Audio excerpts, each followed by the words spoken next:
All right, how you guys doing? Just gonna go through a trade I took on Amazon this morning. I didn't trade it perfectly at all. Actually, I kind of screwed up my exits and my profit taking orders, but it was a solid trade nonetheless. So I'm just gonna go over it really quick. Figured I'd show you guys a long trade rather than my short trades that I tend to take. Um, so Amazon had earnings the other day, and it didn't really go up or down too much. It just kind of hung out in the middle. So there was no clear direction on which direction Amazon was going to go this morning after it opened.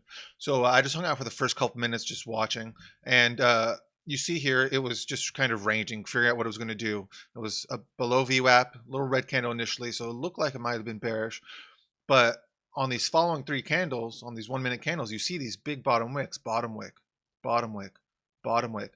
And then as it's doing those bottom wicks, it's sort of trending higher a little bit. I just got a feeling that it was. So, especially this last bottom wick, it was like the biggest bottom wick of all, pretty much.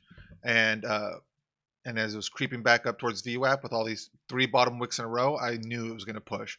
So I went long right here, and which is an amazing entry, right? I'm not trying to toot my own horn, but it was a great entry.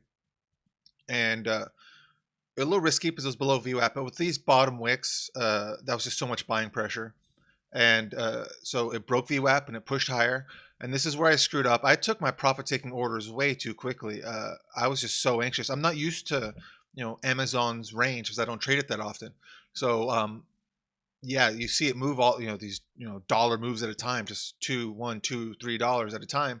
You get a little anxious. Even though I'm taking much smaller size, you still, you want to take your profits because you see it moving dollars at a time. So my nerves got me, and I took these covers way too soon. Made money, of course, but those covers were way too early. After this, which was like the vast majority of my shares, I was like, "What the hell are you doing, Robert? Calm down. It's Amazon. It's going to trend higher for a while." And so I just followed it. I just watched it creep higher and trend higher. I suffered through this pullback because it didn't even break the 9 EMA. It just kind of tapped the 9 and it bounced higher again. And on this next leg higher, it felt weaker to me. It didn't feel as strong, and so it started putting in some topping tails, some topping wicks. And then here on its next bounce back lower, it was too soon for it to bounce back lower again. It had just done a bounce back here, and so when it started to do this bounce, I knew it was weak and it was going to go lower. So I decided to just take off my last final lot there, my last final share, and I'm glad I did because here it did kind of continue lower for a bit, as you see here on the 5 minute, and it jumped back down to VWAP.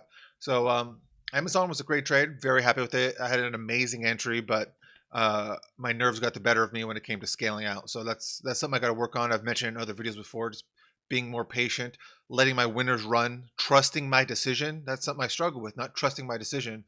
I'll be in an amazing trade and get out of it real quick because I'm just not trusting my decision.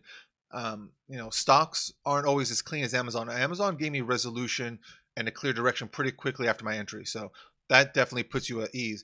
But sometimes they don't do that. Sometimes you'll get in and then they'll just kind of go sideways a little bit, maybe go down and then go up. So more often than not, you need to be patient. They're not always as clean as this. So that's something I need to work on, trusting my decision, letting my winners run. So made money on Amazon, made good money. Not a big green day for me, but it's a Friday. Normally my Fridays tend to be red for whatever reason. So I want to end the week strong on a green note. So I'm shutting it down pretty early today. So that's it. Thanks for watching, you guys. Again, as always, if you like the content, please like, subscribe, comment. Let me know what you think. And hope you guys had a green day. See you on Monday.